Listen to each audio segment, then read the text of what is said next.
साताऱ्याच्या क्रीडा क्षेत्राच्या क्षितिजावरील ध्रुवतारा हरपला. क्रीडा महर्षी गुरुवर्य बबनराव उथळे गुरुजी यांचे दुःखद निधन. अनेक मान्यवरांनी सअश्रू नयनांनी वाहिली श्रद्धांजली.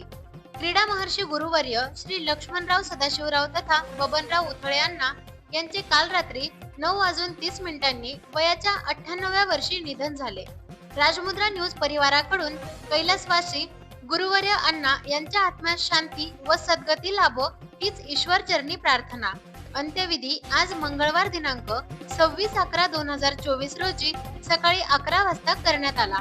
तत्पूर्वी पार्थिव देह श्री शिवाजी उदय मंडळाच्या क्रीडांगणावर अंत्यदर्शनासाठी ठेवण्यात आले होते. यावेळी मान्यवरांनी अंत्यदर्शन घेऊन भावपूर्ण श्रद्धांजली वाहिली.